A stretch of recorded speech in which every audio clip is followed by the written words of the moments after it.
Hey guys, it's Jordan. Just want to give you a quick heads up. This week's episode is going to be a little bit longer than the previous weeks. That being said, it's because I had a guest on. It's going to take some time for it to get a little bit rolling. At the 20-30 minute mark, we really start to hit our stride and episode really picks up. So, please bear with me for those first 20 minutes. Fast forward if you feel the need to. Working with another guest like on camera it took me and Jeremy a second to kind of figure things out. So bear with me. Hope you enjoy the episode. And that's the sound of victory right there. Well, for Jeremy's case, because he won a bet last week, and that's why he's joining the podcast. Those of you first-time listeners, welcome to the Regular for Usual college football show presented by me, Jordan Nash, and LaCroix, who still not cut the check yet, but I'm going to endorse them each and every week. I am joined today by someone who I've mentioned on the podcast, Jeremy, who I've talked shit about multiple times because of the horrible bets he's placed. But last week, he finally got me. He called me out on a game we're going to review in just a couple minutes. Week 10 of the podcast, or I guess actually week 11 now? Yeah, week 11. Last week went 4-2-1, bringing the overall record to 47-38-2, which puts me at a 54% win rate. $174.93 in the bankroll, only went up a little bit. We're going to talk about those previous games. Jeremy, do you want to start about which bets I placed and which ones I did correctly? Which ones I failed on? It looks like... So I'm new to this thing. No, why is Notre Dame in blue? Notre Dame is blue because it was a push. I tied exactly that. I bet Northwestern plus 10, and it was a push. Oh, I got you. Yeah, so that one. So that's 2 weeks back to back I've had pushes, and I think I'm going to attribute the reason being for the second Saturday in a row. Last Saturday you were with me, and we were helping our friend Justin move, so I didn't get to watch any football. And this past weekend I was at a wedding, so I did get to watch even less football that day. Just follow along via Twitter. Yes. There may be some bullshitting here simply because of the fact that neither of us watched basically any football last weekend. You didn't watch it either? No. What'd you do? Oh, you were out. You were fishing. I was fishing. Son of a bitch. So I was just keeping track of scores and making sure that I beat Jordan. That's all I care about.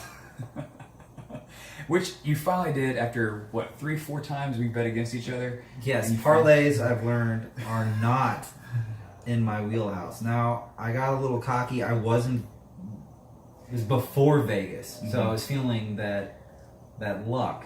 Yeah. But, so I thought I could get away with, long story short, I'm going to buy a car, and the parlay was contingent on this car, and I thought that I could win some money back off the price of the car, because I was like, there's no way in hell I'm going to go 0-3. Mm-hmm. I thought at worst case scenario, I go 1-2. Mm-hmm. And the bet there was just drinks on a plane, which is easy, $20 for $20. Yeah. And I went 0-3. So Jordan has been consistently shitting on any pick that I've ever made since that point in time, which was well deserved. But there's one thing that you don't do. You don't bet against Michigan. And I learned that last week. After betting against them in the previous week, in week 9, and then betting against them in week 10, I still don't know if I've learned my lesson. The bet last week was, of course, Penn State was 11-point underdogs. They got taken to the house 42-7. The other loss from last week was also West Virginia ended up winning outright over Texas. They were 2-point favorites. The rest of them, W's. Took 4 of those, and then of course the one push. But God, so you didn't even watch? Did you watch highlights of that game, the Michigan game? No, I just saw the score, and that's all I needed to know. I didn't need to watch the highlights. It was just a slaughterfest. It was a slaughterfest, but there's a guy I know that's a huge Penn State fan, and the only thing I saw when I saw that score was his face, and it made me happy. Gotcha. That's a pretty shitty thing to say, but I can't help it. That's fine. Who was it? You want out anybody yet? I haven't talked to him in a while, but his name's Jonas. He was a CrossFit coach over at Estero, and now he works at Iron Stable. Gotcha. Understood. Okay. So I see him from time to time. Okay. I was curious about that because I thought one of the most cocky things that game, that opening drive where Michigan went and scored got the ball first and took it right down. They ran the ball 8 times in a row, didn't throw a single pass, and scored. They set the tone for the game, dominated the line of scrimmage, and from there, they just added on more and more and more. This week, we're going to touch on Michigan as well, and I'm going to let Jeremy break that game down for us. But we might as well just jump into this week's games. This week, we're going to break down 9 games for you, the first of which is going to start on Thursday night. And you might ask yourself, why these teams? Why are we touching on these at all? But you have number 23 Fresno State taking on Boise State. Both these teams are pretty split down the middle. However, Boise State is getting 2.5 points on the Smurf turf. I believe these are, Mountain West teams, and one of which we're probably going to be, if UCF were to take a loss, one of these teams would be the next in line to potentially take that Group 5 New Year's Day bowl bid. So, if you hate UCF, pull for Fresno State. If you're not from Southern California, keep rooting for UCF. It's going to play better in the long run. In this game here, though, you have, again, Fresno State is 2.5 point favorites. They are 8-1 on the year. No losses in the last couple of weeks, where Boise State did lose, surprisingly, to San Diego State early October. For this game here, again, over-under is actually, there isn't an over-under set on ESPN right now. Damn, that's unfortunate, because that might have been the only thing I had really going about these games. Just based on their against the spread records, Fresno's 8-1, Boise State 4-4-1. Where does your heart begin? Boise. Boise, you take them to cover at home? Yep. Okay. Well, you want to go ahead and circle that one for me? You can be my co-host on that. Oh, I got the special pen. Yep, and you got to unlock it. Son of a bitch. It's kind of a clusterfuck tonight. I think it's all going to start out because this LaCroix that Jeremy graciously gifted me is room temp. That's what you get. That's you get room temp. That's what you deserve. Is room temp. But you're drinking room temp LaCroix also. I also deserve it, but you deserve it for picking against Michigan. That's fair enough. Okay. All right. I personally think, just based on their spread records, I'm going to go with Fresno State in this one. So let me circle my pick over here. And we'll run a little poll on the podcast in the show notes. I'll put up your picks versus mine, and we can see head-to-head how it turns out. I like that. Okay. Let me give, before we move on, let me give you my bird's eye view of why I think Boise State is going to take this game. Okay. You've seen the movie with Matthew McConaughey and Al Pacino, right? Something about betting. Yes. I'm sure people who actually listen to this. Yes, you'll know the movie I'm talking about. Just Google those characters, and it's about sports betting. Well, the week prior, Matthew McConaughey's character, I'm forgetting the character he played, went like 11-0 and absolutely crushed it. So he was riding high, and then he was just picking teams by the seat of his pants. And the reason why I'm drawing this comparison is simply because I'm feeling high after this Michigan win. So you're riding that. You're gonna ride your hot streak. I'm gonna ride my hot streak with zero feel on either of these teams. Nope, but I'm picking Boise State because I'm throwing it to Dane. Dane says she likes Boise, or Jake likes Boise. I'm picking Boise. Fair enough. All right. Next game up, Saturday, kicking off at noon. You have Wisconsin, who trash may or may not. I'm not going to. You may notice as we go through this game, it's going to be a little Big Ten heavy because of you being a Michigan fan. Right. So all of these teams are trash. I'll be honest. This week there wasn't a lot of great matchups, so I do kind of struggle trying to pick out games here. But you have Wisconsin, who or actually Northwestern might represent the West. There's the North, or however they do this, pick up those divisions. Yeah. Yeah, you have Northwestern sitting at 5-1 in the conference against Wisconsin, and then Wisconsin's at 4-2. So right now Northwestern's running the table in the Legends, or what's the other one? Oh shit, I forgot. We definitely prepped for this. We didn't just do this on the fly by any means. But you know what we're saying. On one side of the conference you have your Michigan, Ohio State, Michigan State, Penn State. On the other side you basically have Northwestern and Wisconsin as your only good teams. Very similar to the ACC, where on the Atlantic side you had Florida State, Clemson, NC State, and on the coastal you had Miami, Virginia Tech. That was really it. Neither one of them will probably win the coastal. Mm-hmm. But regardless of this game, Penn State, even after their horrendous loss to Michigan last week, it's actually still going to be 8-point favorites over the visiting Badgers at home. Jeremy, I'll let you start this one off. what would be better for, like, because as we get later in the season, the strength of record becomes really important when Michigan wants to make a bid for the playoff, right? Mm-hmm. So, in what situation would it benefit Michigan for either one of these teams to win? Are you following me? Yeah, because they've beaten both of these teams. Right. They've taken... So what would mean more to Michigan's record to have one of these teams beat one another? I'm thinking it would be in my best interest for Penn State to win because Michigan barely beat Wisconsin. Mm-hmm. And they obliterated Penn State. So if Penn State takes Wisconsin, it will make it look like maybe last game was a fluke and they're not just an absolute trash team. Mm-hmm. I can see that logic there. I mean, they don't in the past couple of games. There's not really the transitive property of Wisconsin at least scored 2 touchdowns or had 2 scores on the board against Penn State, or against Michigan. I'm sorry, where Clemson got toasted on the road. Was that in the Big House last week? It was in the Big House at Penn State, or at Michigan. So this game here is actually played in College Station. Not College, Happy Valley. Yeah, Beaver Stadium, University Park, Pennsylvania. Whatever. We no one gives a fuck about Big Ten football. Jeremy does, but I barely do. I care about one team. One team. Both teams at 6-3. I personally think it would benefit if Penn State were to win this game because they're going to keep that ranking. Yes. And it's going to go overall strength of schedule. Wisconsin's just on a down year. But who do I think is going to win? Who do you think is going to cover? That's what this podcast is about. Who's That's covering? true. I think Penn State wins this game also. However, I don't know if they cover 8 points. I don't think they do. We're both taking Wisconsin? Yes. All right. Next up, game 2, starting off Saturday. You're taking Wisconsin and the points on the road against the Nittany Lions. I think Wisconsin wins outright. Oh, you're changing your pick. Oh, you're going for the straight up win. God. Man, So I'm having them cover, but I think they're going to win. You think they win outright as well? Yeah. So would you sprinkle the money line there?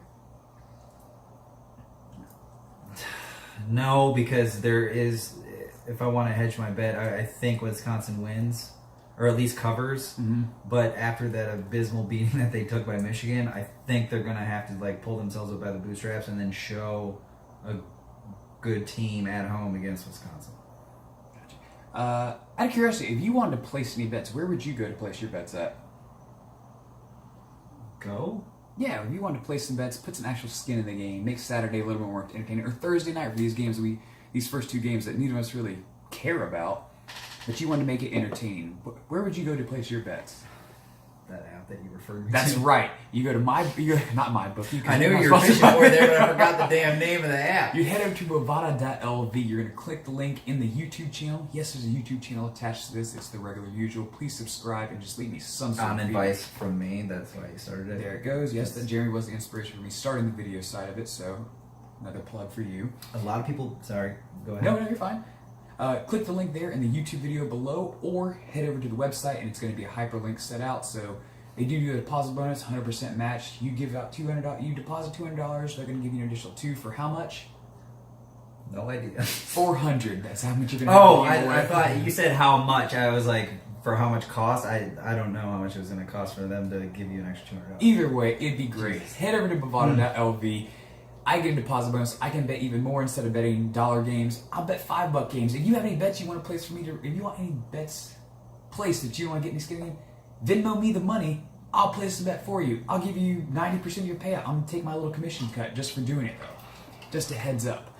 But that's where you head, bovada.lv. Click the link in the bio. Next up, staying in the Big Ten, also kicking off at noon. You have number 8 Ohio State as 3.5-point road favorites against Mark D'Antonio and Michigan State. How much have you watched? How much attention have you paid to Ohio State? Knowing that on Black Friday or Thanksgiving weekend you're gonna have Ohio State and Michigan taking. I've only paid attention to them. I paid attention back when they played them. Penn State. I was curious about how Penn State was going to stack up against them. Mm-hmm. They always play well against Ohio State, and I was curious on how strong Penn State was going to be. Right. Because you always kind of know that Ohio State's going to be a strong team. They always are. Yeah. They're always top 5. You can't take that away from Urban Meyer. Urban Meyer, he is a good coach, Yeah. especially when he gets the talent there. You saw what he did at Florida, and now he's at Ohio State. They're always going to be in the picture somehow, Right. even regardless of shady recruiting strategies they use. Right. He fields a damn good team. Yeah, so I expect them to do well year in and year out. Mm-hmm. This year, however, I didn't expect them to lose to Purdue. I don't think anyone saw that coming. No, but God, I remember celebrating that night. That was the night of your birthday. That was my birthday. That couldn't have been a That's better a nice birthday present. nice little birthday treat, courtesy of Jeff Brom and the Boilermakers, where they 49-20. They didn't just beat them. They beat them like no other team has showed up against them in a long time. Even though they did take that devastating loss, I still think they're a great team. And it's going to be hard to beat them moving forward. However, I am curious to know what the weather's going to look like. Saturday up Yes. in East Lansing. Yes. 36 degrees and sunny is what we're looking at so far. That's So- going to make a really cold, hard ball to catch. And at one point in time, Dwayne Haskins was considered a potential Heisman candidate. He might still be in there, maybe in the top 10, but not top 5 as one of the guys who can do it. So we know he can throw the fuck out of the ball. But is he more of a run-first quarterback? I mean, I haven't really watched much of him play. They have a lot of threats. So he's been great both ways, throwing it, running it. He's been like that Cam Newton style quarterback where he's out there just slinging it and running it, and they're such a great team that they've just been rolling that way. Now, I believe Purdue's just a one-off thing. That's the word I'm looking for. Anomaly. Okay. I think Purdue is just an anomaly, and then we're just going to see Ohio State roll as they have. I don't think Michigan State puts up a fight in this game. Well, I mean, again, kind of going back to what would be in Michigan's best interest. I mean, it kind of sucks right now. It would be great. I know the college football playoff rankings are being released here, and I think they were released half an hour ago. We haven't quite pulled those up yet, but Michigan's going to be that number 14. You've got Alabama, Clemson, Notre Dame, Michigan. Yep. So Michigan's right there. As long as they win out, they're in the playoff, Yes. which would be tremendous for the Big Ten because they haven't had anybody since Ohio State was in that initial college football playoff. Let's see, Michigan State right now. A win over Michigan State would definitely put Ohio State, if they beat Michigan, which have they played already this year? No, they don't. Who? We just talked about it. Michigan and Ohio State. They haven't played yet. They play at the end of the year. So basically, the winner of that game would win the Big Ten. Yes. So I want Ohio State to win this game. I don't care about Michigan's win over Michigan State. I don't think that game matters much as far as if you go back to the strength of schedule conversation. Win over Ohio State is always good for you, and Michigan needs to beat them anyway. Right. That has to happen. And it hardly ever does, and I'm really worried about it. I don't care how great Michigan is right now, it always worries me. Do you think Mark D'Antonio is due for one? Pulling out the upset here toward as you're getting into the first full weekend in November? Where, I'm sorry, I don't know, but where is this game? It's playing at Michigan State. At Michigan State. I mean, if you don't mind me adding a little bit of my input in there. Yeah, please do. Michigan State always has good defense year in and year out. Ohio State can throw up a lot of points. Can Michigan State score them down? Maybe. There's a chance. There's going to be some off plays, probably a turnover or two. But on the flip side of things, Michigan State is very turnover prone. Ben Lewerke, 8 touchdowns, 8 interceptions on the year. That's almost one a game, legitimately. And I think Ohio State will be able to capitalize off those points. I mean, I'm going to say straight up, as much as I loathe Ohio State and love looking at them lose, I think they cover the 3.5 points, no problem. I believe so too. Taking Michigan, no hope for Michigan State. No. We're both going to low-key pull for it, but if you're playing in your pocket based on Here's the thing you need to understand about being a Michigan fan. It means two things. You hate both these teams. You hate Ohio State with a burning fire in your stomach. Michigan State, there's no... The hate for Ohio State is rooted in a deep competition. Mm-hmm. Michigan State's little brother. Okay.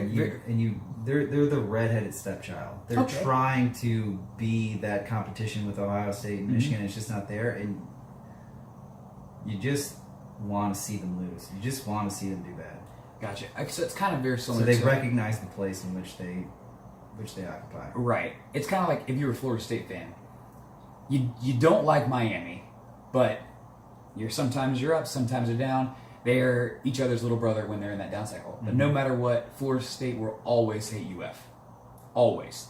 So that's the rival. That's the rival right there. So Michigan. That's the equivalent. Yep, that's the sibling equivalent to it. So, all right, let's lock that in for us. Ohio State covering the 3.5 points on the road. They're going to do more than that. I wish some of these actually had the over-unders listed because I don't see this scoring very much. Maybe like an ugly 24-10 game. But, I mean, it's just going to be cold. The weather, it's not going to be rainy up there. Like, I feel like Michigan is just rainy year-round. Yeah. I'm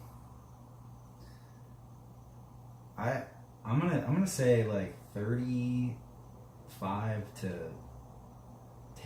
35-10. You think it gets bad? Okay, fair enough. Ohio State gets rolling. Michigan State starts getting chippy. A bunch of penalties, and Ohio State just rolls right over top of them. And maybe we get to see Tate Martell. I would love to see that. Yeah, because has he played it all this year? He has, but he hasn't played a bunch. Okay. So if they start rolling on Michigan State. Well, because they have that new redshirt rule. You can play true freshmen play in up 4 games and still maintain their redshirt. So if Ohio State gets up, hey, you've got. He's no longer a redshirt. He redshirted last year. Oh, he redshirted last year. Oh, yeah, wow! So I thought he was a true freshman. No, he's now a freshman. He's playing. Okay, gotcha. No, I did not know that. Wow, I thought he was redshirted. So I think I'm getting him confused.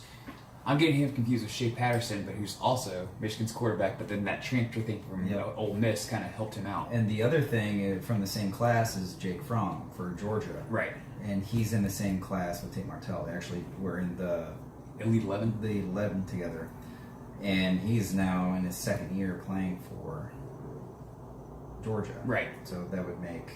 I know there's talk of him right now. I was reading an article today about who? About Kirby Smart talking about potentially getting that really coveted true freshman from last year, Justin Fields, number 1 dual threat quarterback, some playing time this weekend or next, so he can get some more in-game action, kind of building for the future, you know. Yeah. So have the experience when his time does come, because if Jake Fromm's got 1 more year, you want your backup to just be. Do you think Jake Fromm will go? I'm gonna be honest. I don't think unless you're an elite. And this might sound a little bit racist. I think he's doing great. Yeah, I think it might be a little bit racist. I think for your pocket passer quarterbacks who are good in college, like great example, AJ McCarron. He was just on a good team. Kind of, they had the status of the field general. Yep. He had to stay out 4 years because there's no way if you had a dual threat quarterback who's typically going to be a black quarterback, go in. Who had he had a higher ceiling than AJ McCarron did. He can get away with leaving after 3 years. AJ McCarron, he had to stay forward to have a chance to get drafted. Okay. And I wonder if Jake Fromm might be in that same mold. I know that the guy they had before, who Jake Fromm stepped in for, Jacob Easton, another big coveted quarterback who is, I think he's actually looking at transferring over into Washington, the last thing I read. He hasn't played at all this year. He was a guy very similar to Matt Stafford, who was at Georgia, who just had a cannon of an arm, could do anything he wanted to with a football, but he just got hurt. Yeah. And Matt Stafford, I mean, he was a generational talent for those couple of years. He was one of the top pocket passer quarterbacks out of college, and he went in the first round for a reason. There's a reason he still plays for Detroit. It hasn't been usurped yet by any rookies or anything. And he has done really well. As far as that team is concerned, I know this is a college football show, not an NFL football show, but speaking to him specifically, he has done really well with a shit team for a long time. Yeah. He definitely has. And then that's what I'm curious about Jake Fromm, for example. You say, will he go after 3 or 4 years? I'm an NFL fan, and I love quarterbacks in the NFL. That pocket passer style seems to have more longevity in the NFL does Oh, than absolutely. a quarterback. Oh, without a doubt. They're always hurt. Because They'll do really well for 1 year, and then they'll have a year of film on that quarterback, and they'll build a game plan for him, and all of a sudden they shut down that threat, and they get hung out and laid out in those games, and they're done. The only exemption I've been able to find that, and I was thinking about it as you were saying it, I was like thinking of like last couple like really more athletic quarterbacks like your RG3 who came out a couple years ago. There's some each and every year, but the one who jumps to mind directly is Cam Newton. But look how much bigger he is than most of these guys. He's just kind of trapped. He's like Jameis Winston. Jameis Winston's a dual threat, but he could run. Yeah. They're just bigger guys. I mean, they're 250 plus. Cam Newton is Superman. He's a specimen. He is a tank. Yeah.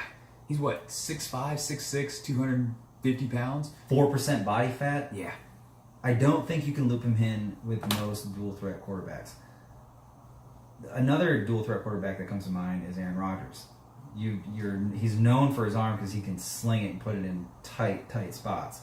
But he can move and run really, really well. Yeah, and he's rarely hurt. I mean, he gets picked up first down for Green Bay all the time. Right. And the only reason I pay attention to him is because he's my fantasy quarterback.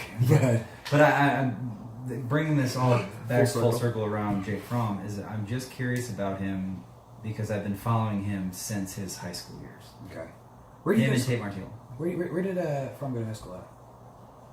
I mean, following him from the Elite 11 time. Elite 11 right. until now. Because you're the only other people I know like around my group of friends who still follows recruiting. Like, yeah. I remember when you said something about Bishop Gorman, I was like, wait, what? You follow high school football as well? And you're like, oh, I follow a little bit, especially on those big name recruits. Yes. Okay. I'm always curious about the biggest name recruits and where they're going, and then I want to know a year, 2 years from now, like how well they're doing versus what they were projected to do. Right. Yeah. Some of those guys, some of those 5-star busts who just go to the wrong schools. But I'm interested in the development of the player over time, knowing about what was said about them their recruiting year, and to see where they went. Sometimes they turn into great players and they're off in the NFL, and sometimes you never hear from them again. Yeah. And then you take unlucky breaks and you get hurt.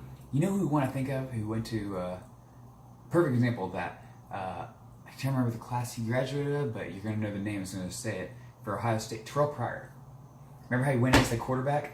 What ever happened to that? He went to the NFL as I think he went as a wide receiver. I know for a while he was playing with Oakland. He was playing with the Redskins. He's kind of been a journeyman now, and he's a guy, I know for fantasy reasons, you might need to pick him up as a flyer for a week or two. He's not like a good fantasy player, but at first when they've got him in the league, you're like, you know what, we're going to give him a chance to do some trickery plays because we can sling it out to him on a screen and he can pass it.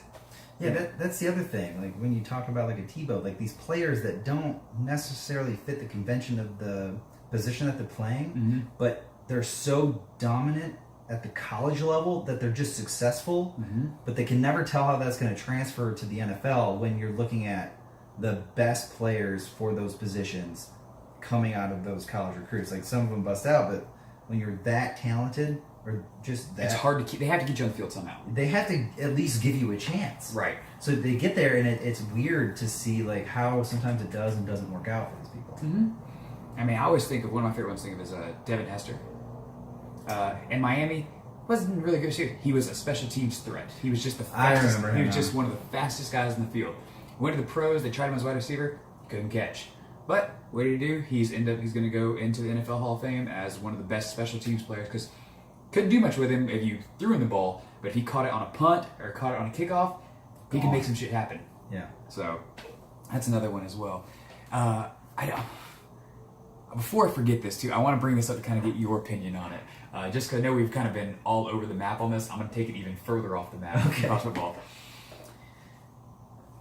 Let's say, here's an example. I heard in another podcast, I'm going to steal it from them, but I thought it'd be great to talk about with some of my friends was, we don't watch much NFL, but remember last year, he was one of the biggest quarterbacks who, he could have been one of the first ones taken, and Josh Allen from Wyoming, who ended up going to play for the Bills, or for the Jets. Okay. Was it? No, not Jake Brown. He's playing for the Jets right now? Yeah. Oh. Sam Darnold. He plays for USC. USC. He would play for USC. Sam Darnold. If he's your boy, like you grew up with him, you went to high school with him, you knew him through college and stuff, What do you think his text groups are like on Sunday nights after these fucking horrendous games he's throwing? Or Nathan Peterman for the Bills. That's the one who went to the Bills. Who played at Pittsburgh. Who every time he's played, he's thrown at least 3 interceptions. Do you think they get absolutely roasted in their group chat sessions? Or do they just like, I'm not even touching the phone? Because if they're your boys, I know you and I fuck with each other all the time. Right. And you catch a lot of flack sometimes just for like your tendencies towards betting. Your betting success. And we roast you for that. Could you imagine if you were a starting NFL quarterback? You're already one of the best 32 players in the world at your position, but you do such a poor job, and your boys who've known you for 5-10 years, are they shitting on you? I'm like, you know how something like your mom and dad might be like, "Oh, good job, you'll get them next week." Is up. Your friends like, "Hey man," especially if you play fantasy, you're like, "Yo, you're fucking up right now." I didn't. This is why I didn't draft you, because of how you played this weekend.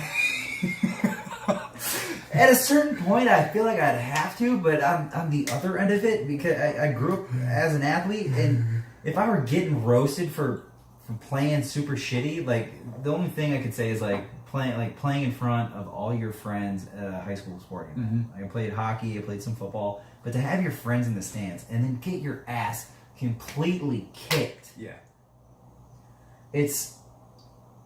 I know what it feels like from both sides. So it would be really hard for me to both not shit on them, but it would be also equally hard for me to shit on them. Yeah, you're like, oh, well, he's doing his best. Because, like, oh, man, he's out there doing it. All right.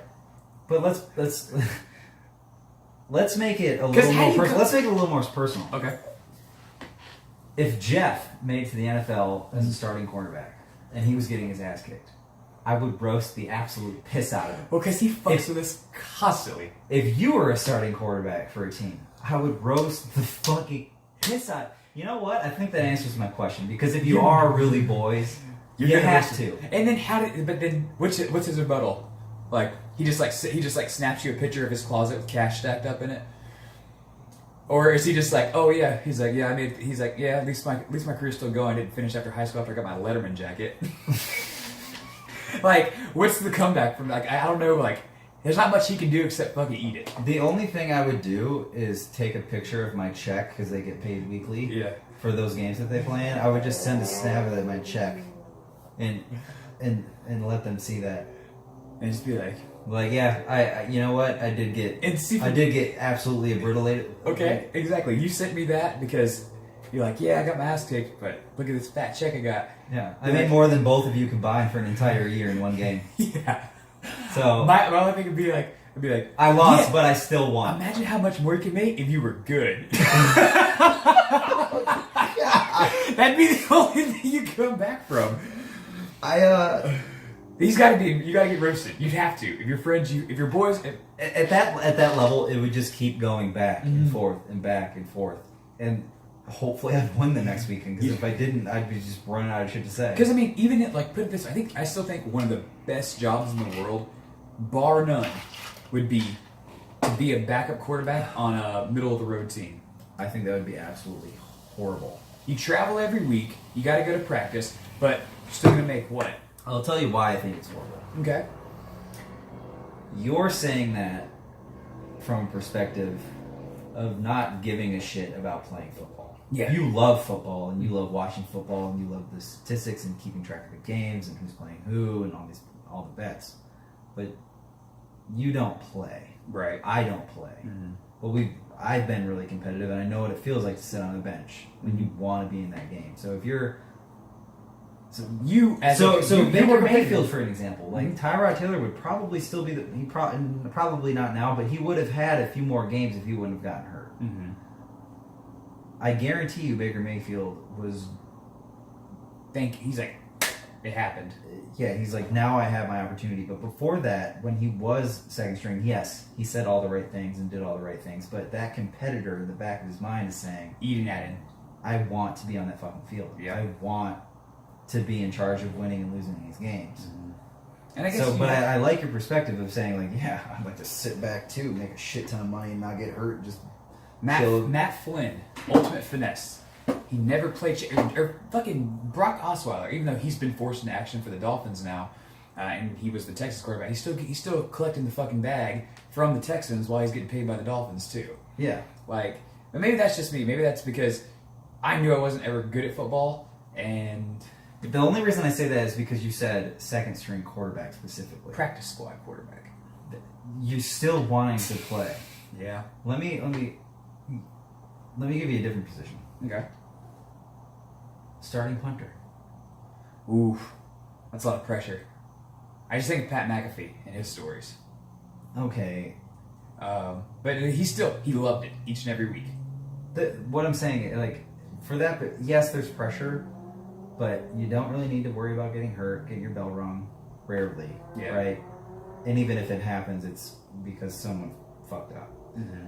But to be a punter, you're not making like quarterback money, but you're making like 4 to 5 a year, yeah, or 4 to 5 for your contract length, however it's for. yeah. You're a millionaire, You're doing very well, and you work for 4 months out of the year.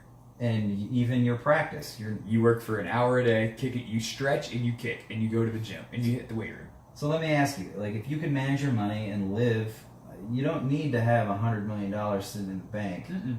If you save it right and manage your money correctly, you could live just as well as the $100 million contract winner, and still have you'd have a great life, comfortable life, yeah. without the damage. Yeah. And I'm just assuming that as a punter, you're not as competitive as a starting quarterback in the league, or a quarterback that's trying to get in the lineup. You're not going to the I mean, how often are punters drafted?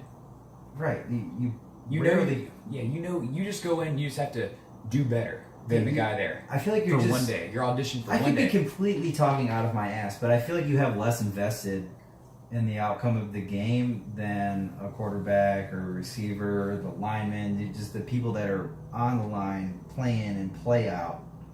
Defense, offense, both sides. I'm not saying specifically special teams, I'm just saying specific positions. Right. Okay. I see what you're saying. Or like a long snapper.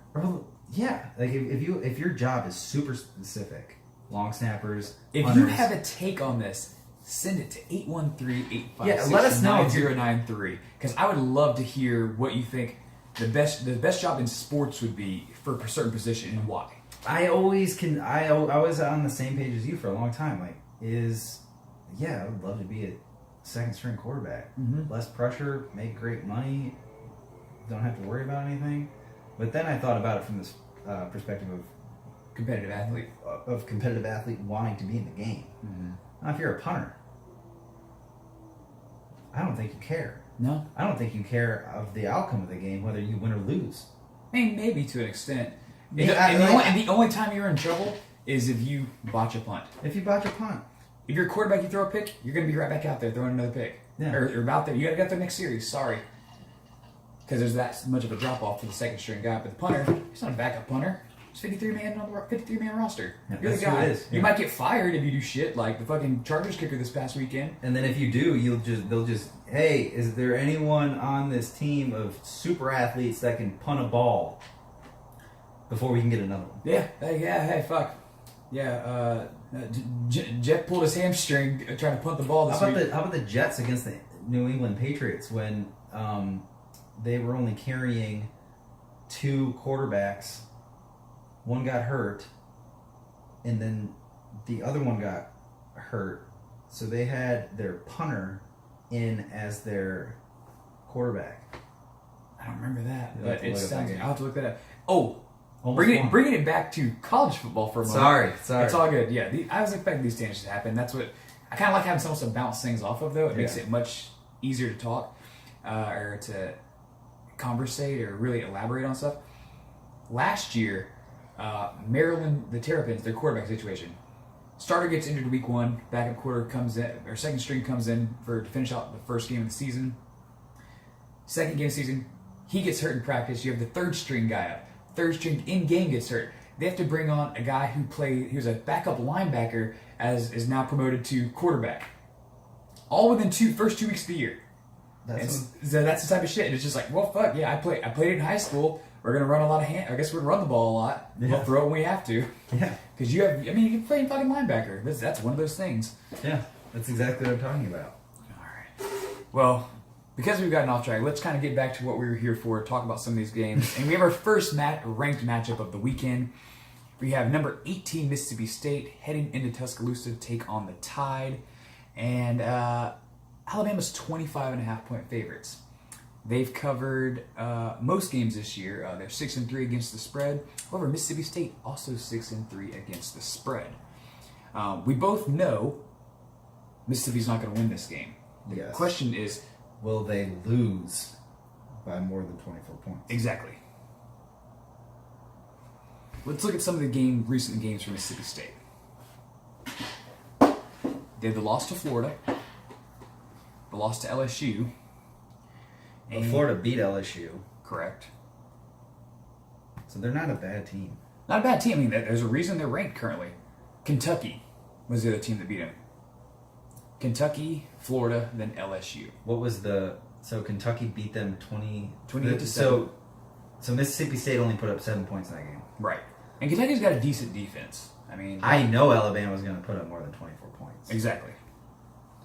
So what? Okay, so they lost Florida by 7 in a game they kind of fucked up. But they only scored what, 6 points? Yeah. Okay, they only scored 6 points against Florida. They only scored 7 against Kentucky. And what was their other 3 one? against LSU. And 3 against LSU. I'm going to pick Alabama to cover this game. No problem. I mean, LSU's been the first team. I don't think all season. problem, but I think they win by looking at how much. You've seen what they've done against quote unquote good defensives. They can't score. Kentucky limited to 1 score. Florida's limited to 1 score. LSU limited to 1 score. Auburn isn't who we thought they were, and Texas A&M is up and down each and every week. I'm with you. I don't think they break double digits. No, and I know Alabama's going to run it up. Might as well after a semi close call. I know that Alabama will probably put up 30 points. Now, the reason I initially questioned it, I was like, well, if Mississippi puts up 17 points, they're not going to cover, even if Alabama does put up 30, 40 points. Mm-hmm.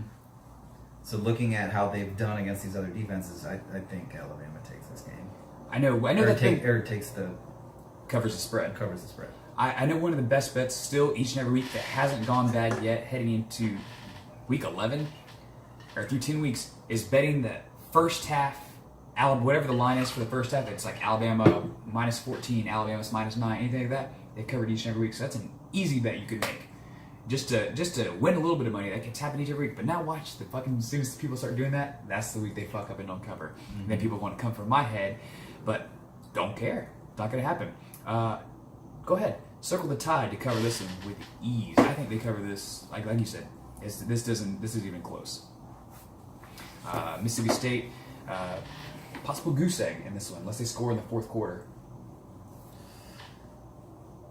Yeah,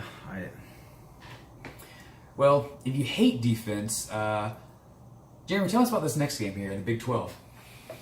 I wish I could. I'll tell you all a little bit about it. It's going to be the Battle at Bedlam this weekend. We have Oklahoma State taking on Oklahoma, usual state rivalry that happens each and every year.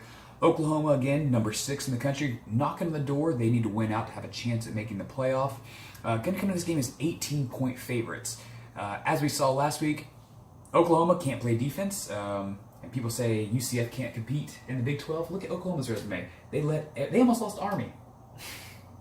And then you have Oklahoma State coming off 2 weeks ago a win over an upset over Texas. They wouldn't have lost to Baylor last week. Oklahoma State would be a top 25 team. You'd be sitting at 6-3, probably at number 21, 22, something like that. I agree.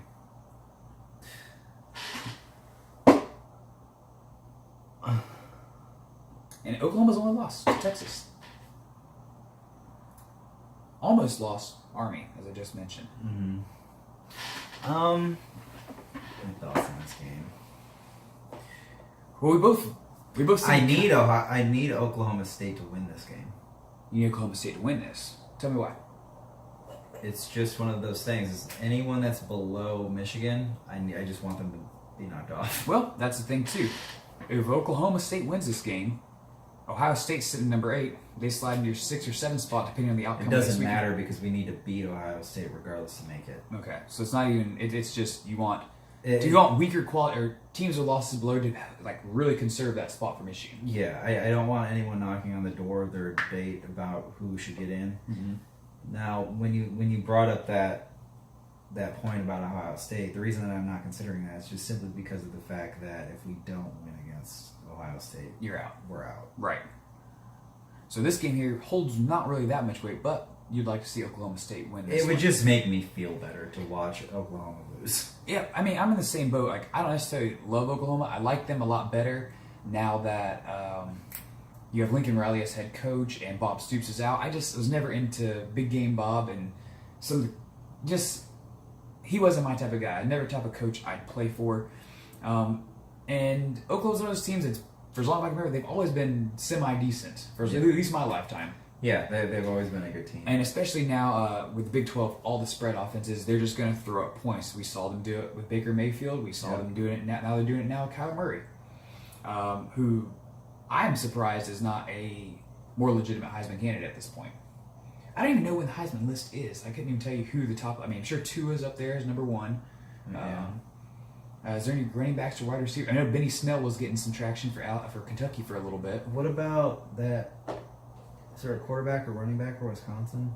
He was. It was Jonathan Taylor, but he hasn't done anything this year. Him and Bryce Love from Stanford. Neither one of them has really like produced like they did last year.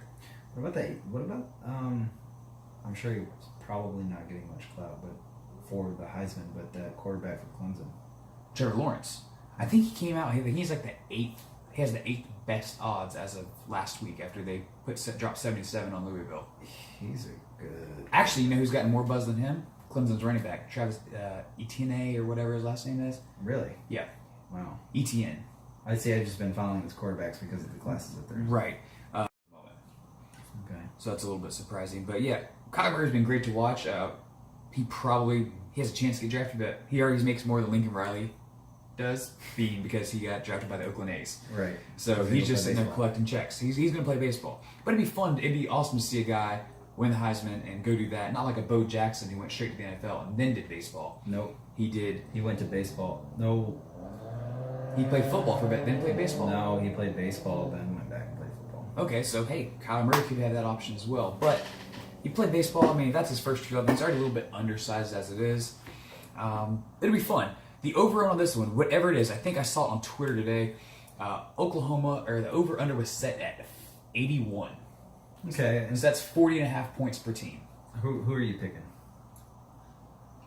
I'm picking Oklahoma to win. I think Oklahoma State covers the 18 points. That's 3 scores. It does suck that it is in Norman, so Oklahoma's going to have the home field advantage. Afternoon game, 2:30 Central Time.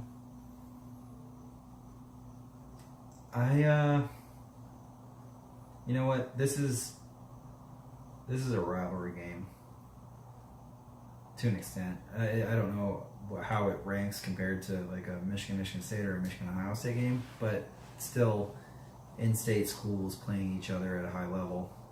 I think if this game gets out of hand, I don't think this game gets out of hand, and I don't think Oklahoma covers 18 points.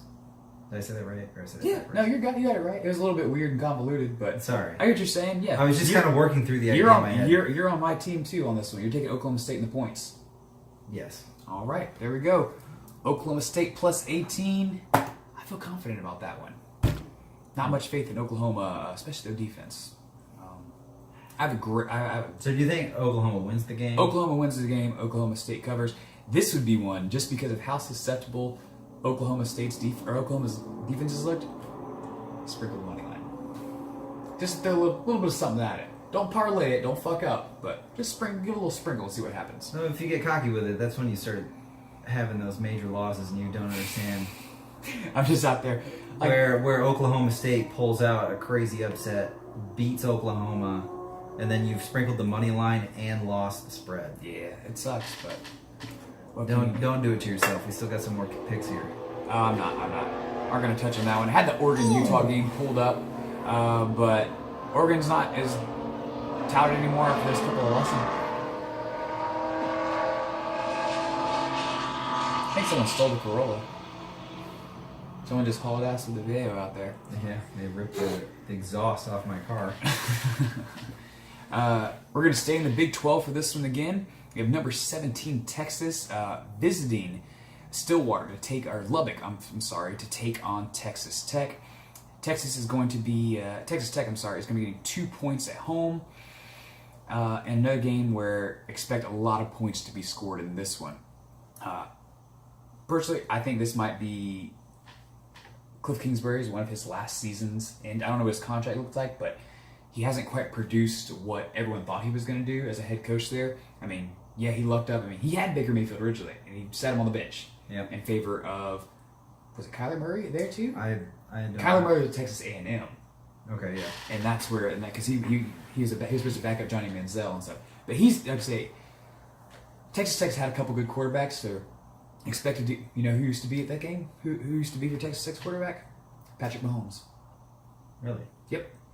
He was their quarterback. I talked about it last week now, I'm thinking about it, where you had Baker Mayfield for the Browns playing Patrick Mahomes for the Chiefs, and just a year ago they did Texas Tech versus Oklahoma, where they combined for over, what was it? Patrick Mahomes threw for 700 yards that game, or counted for 734 yards of total offense that game, and Baker had like 580. Oh, that's in a right. Super high scoring game. So that's yeah, right. These teams put up points. That's what they're known for. Texas, on the other hand, their defense has looked like trash lately. Burnt Orange Nation is very upset by it, and I think the only reason they're even still ranked at number 15 is because of brand recognition. People want Texas to be back. People want Texas to be good. College football is better when your blue blood programs are doing well. And I think that's one of the reasons they're still hanging around. Thoughts on this one? Does Texas Tech have a chance to pull the upset here? You have your big brother coming home and a night game in Lubbock. I haven't been following Texas all that much this year. So I follow them a little bit just because of the guys out in Austin who run some of those podcasts. A lot of them are Texas fans. They grew up in Texas, so that's their school. So they lost to Oklahoma State. They lost to West Virginia. Mm-hmm. I think they also, one of the reasons they're still ranked too, because the loss to West Virginia was a quote-unquote quality loss in this game. So they're still up. Like, that was like, oh, okay, we'll move them back 3 spots. And then Texas Tech has lost to West Virginia, Iowa State, and Oklahoma. And Ole Miss start the year. I might roll the dice on this game. And take the Red Raiders? Mm-hmm. I hate betting against Texas. Let's see, where are the standings at in this conference? Texas Tech is way down here. Still at 3-3. If they tie Texas, they're sitting there. Texas is 3 teams ahead of them. I know, but they would be. Texas loses, they're all sitting at 4-3. They're both sitting at 4-3. Yeah. I want Texas to be good because I like Tom Herman now that he's not at Ohio State. I always expect them to be good, and then they underperform every year. Mm-hmm. They're a team of historic letdowns. Look at that offensive yards per game. They're 522 yards a game they're producing, and Texas allowing 400. Texas is going to have the better defense. They have the better athletes. But Texas Tech does get a little bit creative every now and then with the ball and kind of move stuff around. Vince Young. I haven't paid attention to I think Texas. he's selling car insurance in Austin or Dallas. I have no idea what the hell Vince Young's doing. Yeah, but I haven't paid attention to Texas since Vince Young. Since that, was it 2006 they played USC? It's 2006 or 7, I'm not sure. Blah, blah, blah. I know this is not great for the podcast, but I'm looking things up right now as we're... Let's see, what's the latest news on Vince Young? Just out of curiosity to see. Hold on, NFL Star has feature role on Austin's version.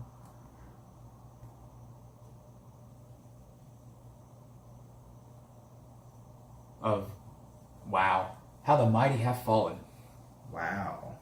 Former Longhorn NFL star has feature role in Austin's version of The Nutcracker. Yeah. So I guess for the past couple of years he worked for Texas in a some sort of athletic job, and then worked as a commentator for FS1, Fox Sports 1. And now he's going to draw all-star cast of celebrity mother gingers in Ballet Austin's opening weekend of The Nutcracker. That's a little bit of a fall from grace, but hey, he's still in Texas doing his thing. Just a fall far from grace for that guy. And he still has his ring, so. He did have his ring, and he's one of those guys who you were talking about earlier. Didn't quite, you thought, oh, can't wait for this dude to get in the NFL. Man, he's going to do great. And came out, and I don't even know if I don't even make the second year of his contract. He did so bad. He probably got injured or some shit. I think he got drafted by the Titans. Yep, the Titans. I don't think it was the right fit for him. Probably not. I have no idea I have no fucking clue who the head coach or offensive coordinator was of the Titans at the time when he got drafted. But I mean, that's a dude who probably could have been. Shit, I don't even know if I could see him as an elite quarterback at the next level. I think it could have if he would have been groomed into the position rather than just thrust into it and expected to perform at an elite level. Who was the guy? I was just reading about him the other day. He was the really big quarterback, Marcus Russell. He was the big, he was like 6'6", almost 300 pounds quarterback for LSU. Ended up getting drafted by the Raiders. I don't remember this.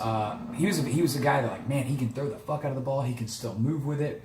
Maybe he's the type of dude who, if we put him in the right position, he can thrive in the NFL because he can take the punishment even if our offensive line's bad. Well, I remember the Raiders. He was very similar to Nathan Peterman. He just throwing pick after pick after pick, and what the Raiders were like, well, hey, we need you to study game film, and they got the feeling he wasn't even studying game film, so they would send him game film to study, but they told him that's what it was, and this is still VHS time, and it's just blank cassettes. And they come back to practice the next day, he would be like, oh, what'd you learn from film last night? He's like, oh, I studied go routes, or nickel defenses. And they're like, okay. He wasn't doing shit. Wow. Jamarcus Russell. That was his name. Oh. Marcus Russell. Jamarcus Russell. That was the guy. I think Vince Young might have been that type of dude. He's just like, it's maybe too much for me to grasp right now. And he got by in college by just being a better athlete than everybody. And Leinart, Matt Leinart. Yeah, Leinart faced off against him. I don't think he really ended up doing much either in the NFL.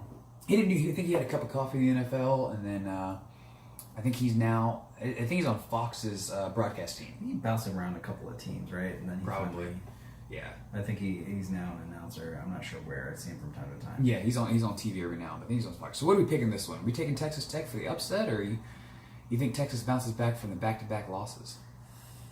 Both these teams coming off back-to-back losses. Oh. This is just like... I'm going to tell you this right now. Just because of how this started out, I'm going to contradict whatever pick you make. Interesting. Because we only have one game we haven't agreed on, and that's the one we knew dick about, which was the Boise State game. Yeah, and I picked that out of the... Yeah. And I'm going to pick this one out of the same philosophy. You know what? I'm feeling Texas Tech. Going Texas Tech at the upset? Yep. All right. For no damn reason. I'm taking Texas and the points to cover. When I initially looked at the line, it was 1. Now it's moved to 2. So a little bit of money has come in on the Texas Tech side, or on the Texas side. I'm sorry, but we'll see what happens. I like that. I want us to not be on the same page for some of these. So you think Texas covers? I think Texas covers the 2 points. I think I just made a bad bet. I need Texas to win. Is what I'm really saying with that bet, mm-hmm. is that I'm betting that Texas wins. Like, it's not really about covering 2 points. It's about winning the game and then winning. Yeah, you just need Texas Tech to win. I just need them to win. All right. So I'll be rooting for them. All right. Our second ranked matchup of the weekend. Well, the only two we have. You have number 2 Clemson heading over to Chestnut Hill to take on the number 22 Boston College Eagles. Clemson's coming to this game. Started at 20. The line is actually now at 17.5 point favorites for the visiting Tigers. Boston College, of course, coming off 3-game win streak that include Louisville, Miami, and Virginia Tech. And Clemson, as we talked earlier. Teams. I'm sorry. Yeah, nope, they aren't good teams. All these are middle of the road ACC teams who'd be lucky to make a bowl. Where Clemson, on the other hand, unleashed the hounds basically every week except for Syracuse, where they've won comfortably by 35 points each week. Does Clemson win by 20 in this one? Yes. Yeah, I think I'm in the same boat. I don't even have to discuss this. We talked about how good Trevor Lawrence was earlier. Boston College, basically, they have a good running game. They get creative with it from just watching the Boston College-Miami game. But Clemson's got the best, if not the top 3 defensive line, front 7. I mean, I don't think they have any. I don't think they can move the ball on them. This is the type of bet that worries me, though. Is you see the obvious pick here, and you take it. Look at those against the spread records too. Clemson does the cover when they think they will on those big ones. 5-4 against the spread. Boston College at 7-2, and they're getting 20 points at home. And I don't know if Clemsoning is still a thing, but Clemson is known to slip up every now and then. That's the thing. Yeah.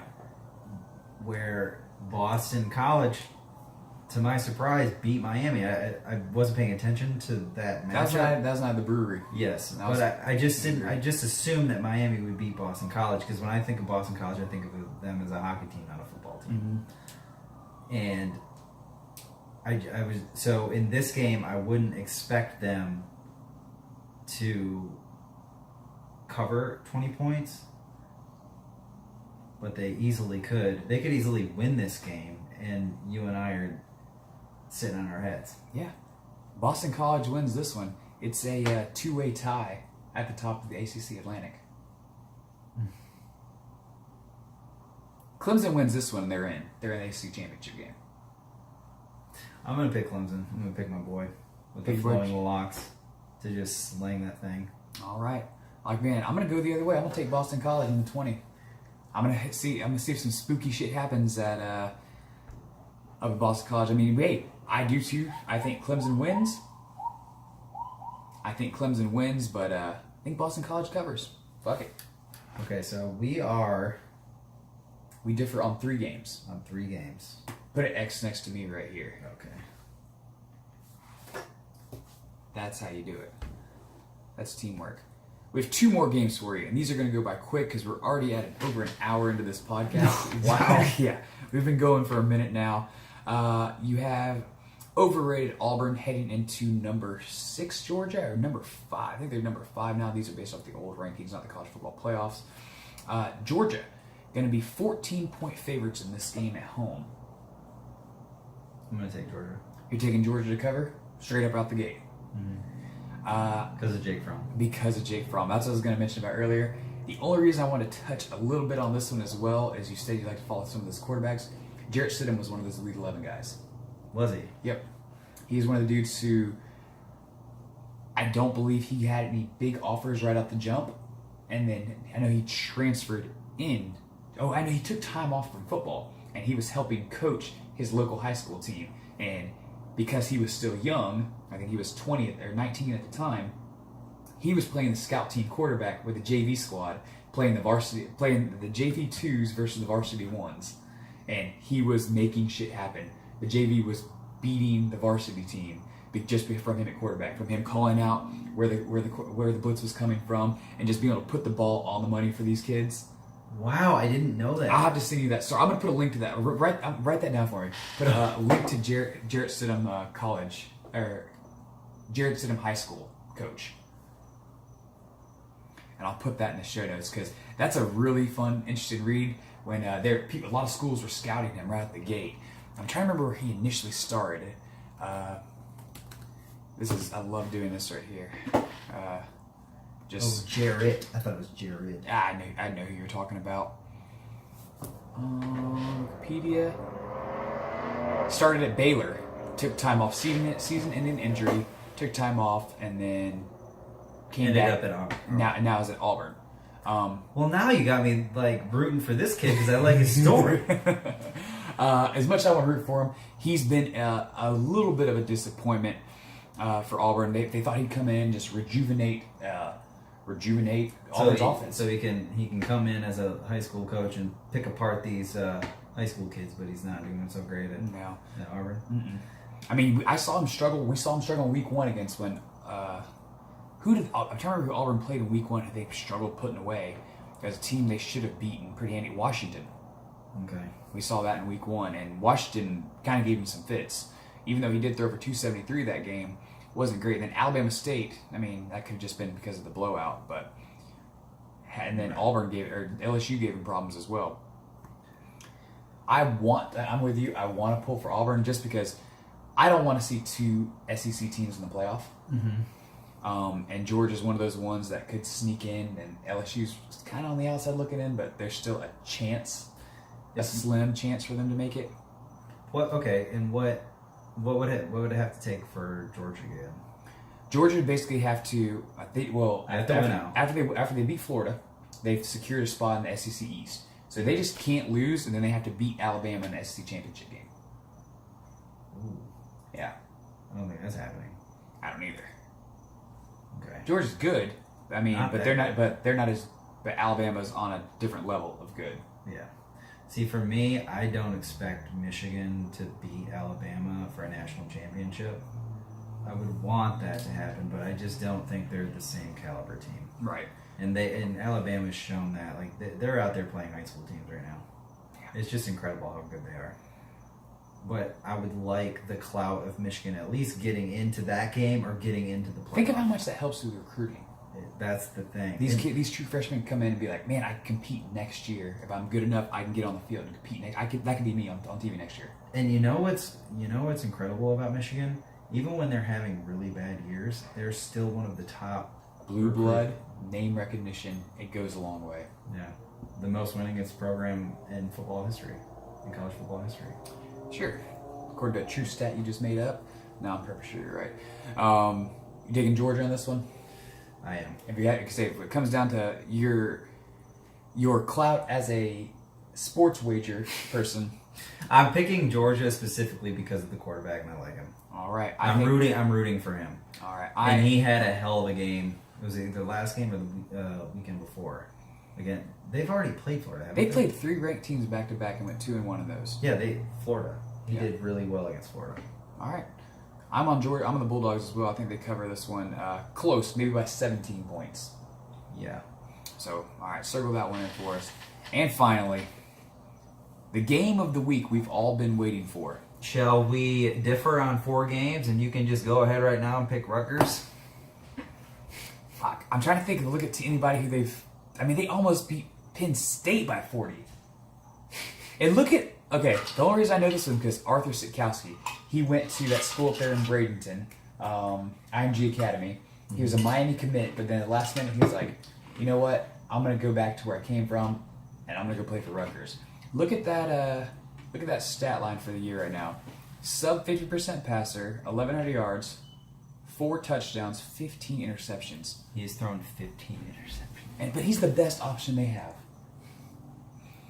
I hate the fact that I have to pick Rutgers in this one. I'm going to have to go back and review these and maybe have to take some other teams here. No. See, this is the thing, people. It may not look like I know shit about football, but I set this up perfectly to where he would have to pick against my team again. Wait, we don't think we have 4 and 4. Oh, we do have. We have 8 games that broke down. Shit. I thought I had 9 on there. Fuck. So I have to take Rutgers. So you can either lick the back of my ball sack and go with Michigan like you need to, or you can try to pump it out, or you can try to actually win against Michigan. Well, we know that Rutgers is going to win. But by next week, Jordan is going to be calling me daddy. That's all I know. So I know where I'm at. You know you're taking Michigan in the 40. I can't believe I'm about to bet against Michigan again. We might have to pick one more game just to make it interesting. How want this to happen? I mean, there is a chance that Rutgers against Michigan's defense. He's already thrown in the defensive line. Yeah, he's already thrown 15 interceptions. And I'm getting stumped on his name. Number 10 for Michigan's defense. Rashawn Gary. Yeah, I think he's just going to Defensive run lineman? through this guy's line, through Rucker, and just smash this guy all game long. Man, they really haven't lived up to the billing at all this year. And Michigan has outperformed what I thought they were initially going to do. Oh, they've out. I mean, When they lost to Notre Dame, I was like, damn it. But Notre Dame's a great team too. 3 ranked wins in a row for Michigan. Michigan's rolling right now. They're hitting the stride when they need to. The offense looks great. The defense looks even better. If they were going to lose, the best game they could have lost is the very first game. Yeah. Because a lot of teams use that game as a tune-up. Yeah, that and a measuring stick. Kind of say, all right, let's see where we need to improve on because you can't. You got to bring it all out. Yeah, there's no preseason. Nope. So normally against the move- LSU, that was my hope. I was like, okay, they lost to LSU. That's fine. That's a quality loss. Build from there. And we saw Miami's just shit. Michigan, Notre Dame's still a good team. As we said, they're right there on the door again. They're number 4 in the college football playoff rankings. Yeah, they're 8-0. Yeah, let's see. I mean, shit, the rankings are probably up right now. We can probably check them out. They haven't lost. No. Let's see. New rankings that just came out. Alabama 1, Clemson 2, Notre Dame jumped Michigan. Notre Dame was always above Michigan. Oh, they were? Okay, I thought it was reversed. Because that was Michigan's first loss. The first game of the year was against Notre Dame. Gotcha. Everyone moved up 1 spot, and LSU dropped to number 7. So everyone moved up 1. Yeah. So Michigan was on the outside looking in, so that's where they're at now. They're up to there because LSU got forced out. Did I pick Georgia to win? You did pick Georgia. We both picked Georgia to cover. 14.5 points. I need them to lose. I picked them to cover, but I need them to lose. Motherfucking UCF stays the same at 12. God damn it. Michigan State. Who's UCF played? Nobody. They're going to play in the next couple of weeks. They have Cincinnati and now a no longer undefeated USF. And Cincinnati's sitting right here at number 20 in the AP poll. Or 25 in the AP poll. Is that what it is? Yeah. So they're a ranked team. They just need to win out. And I want to see it for chaos, and because I'm an alumni, I would potentially go to that game if they made it to New Year's. I would like to go to that game with you. Well, I'm going to the War on I-4 day after Thanksgiving. Okay. So I'm gonna go to that one. But yeah, they made it to New Year's Six Bowl. I might fucking do that. Might even fucking make that happen. And call my people up at UCF and say, hey, I'll donate some money, give me some tickets. They are on a roll. They haven't lost a game in a long time. 23 straight. I don't care who you are. That is, Alabama doesn't go 23 straight. I root for winners. Yeah, I want to see a shakeup. I want to see next year So the playoff expand. Give some of these other teams a chance. Yeah, but here's the thing though. Like, I like to see dynasties built, and then I like to see dynasties dominate. Mm-hmm. Alabama's currently in the dominate stage. Yeah. Clemson's right there behind them. Clemson's a really quality team. I think if anyone has a chance at Alabama, it's Clemson. I don't think Big Ten schools have a chance of knocking those giants off. Michigan's your hope. If you put Michigan against Alabama or Clemson, I think they lose. I don't want them to, but I think they would. Right. Oh, that's your scoop. But Notre Dame right now, man, I might be wrong betting against Notre Dame. Like, they're a great football team. Who have they played? Of course, they played Michigan.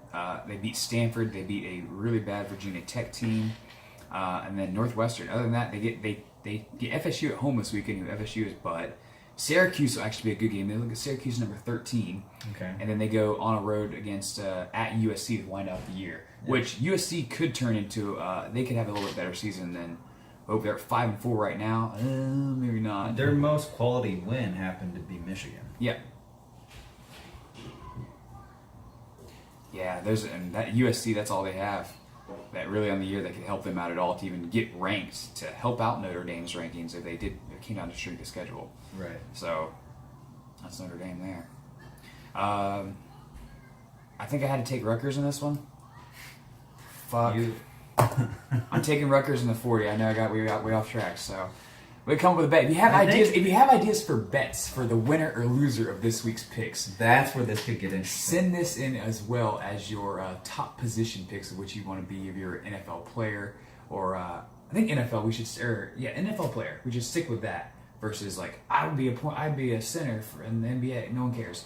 I think send in your preferred position on an NFL roster and a punishment for me or Jeremy, for whoever the loser is.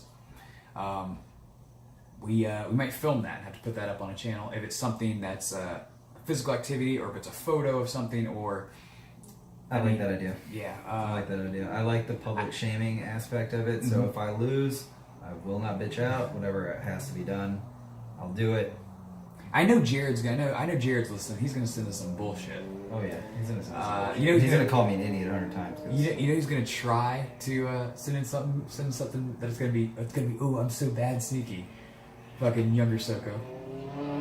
Andrew Sokolaski. We're talking to you. You're gonna come with some dumb shit for us to bet on, and I'm looking forward to it. Yeah, but I know he has my back. He knows. I know he's on Team Michigan. He's gonna he's rubbing his hands together right now because he knows that you just bet against Michigan again for the third time. I didn't want to, but hey, third time's a charm. I'm gonna hope. Give me something. I need a break here. But here's the thing, though: 40 points is a lot of points. I know for a fact I will probably take that game live bet, and maybe if I can get Penn State Rutgers versus plus 48. I might jump on that just for fucking hell of it. Because I expected the Michigan State game to be like I took them winning by 10, but I expected there to be a lot more points scored between both teams. It could be here too. Like Michigan could come out flat, still win the game, but not go up 40 on them. Right. We'll find out. Or they can just roll. We'll find out Saturday. I'll compile all the stats then. Jeremy, I want to thank you for coming on the show. I know you kind of came on because you won the bet on the Penn State-Michigan game, and also I drunkenly agreed to this Saturday night when I was schmammered. So I just wanted a public apology on camera. We never even got to it. Jeremy, I'm sorry for betting against you. You were right. I was wrong in the world of sports betting. And we will find out if that ship continues this coming Saturday. We will indeed. People, if you enjoyed me having a guest on, actually having someone to interact with, let me know any feedback, any positive or negative. Send it all. Again, you can send it to the show directly, 813-856-9093. Hit me up on my socials, on Twitter, at j-325, on Instagram, jord.ash325. Jeremy, you want to plug your social? Jeremy Ginman. On Instagram, on Twitter, on other. You on LinkedIn? They can endorse you for sports knowledge. Let's keep this off LinkedIn. Okay. And Facebook, JeremyGinman. Boom, that's it. That's a wrap. Thank you again if you tuned into this whole episode. We're looking at, I think it's an hour and 16 minutes on this one. So it'll be a long one. So this upload will be up tomorrow, Wednesday. And share that shit with a friend. I did not expect this to go so long, but now I understand how they can. Yeah, you can just get lost in a rabbit hole, dude. I'm ready for college football to, as much as I hate to say it, I'm kind of ready for it to be over so I can get back into I have this whole list of things on my phone. I'm just like, I want to talk about this with other people. I would like to have an opportunity to sit down and talk with you about something that we've actually researched and put some time in. Right. Clearly, you know so much more about college football than I do. I just am a diehard Michigan fan. I'll pick them against anyone. I mean, maybe we should do more of that. Like, have people on who are just like into this motherfucking team, and I'll just see if I can tailor the episode towards their knowledge because they pay attention to that team, you know. Right. Hey. But if you like you said, going forward after college football's done, to have conversations linked about other interests that we have, that would be really interesting to do. Oh yeah. Whether it's politics or probably not politics for me. I'll be honest. If you voted today, good for you. I did. That was the only reason I said politics. I'm trash. I don't want to speak about politics. Yeah, I didn't vote. I don't want to speak about politics. I don't want to speak about CrossFit, and I don't want to speak about what you eat. Yeah. We might talk about restaurants or something. Yes, but like if you're out there. Whatever. Fuck it. Whatever. Thank you for tuning in. We'll see y'all next week.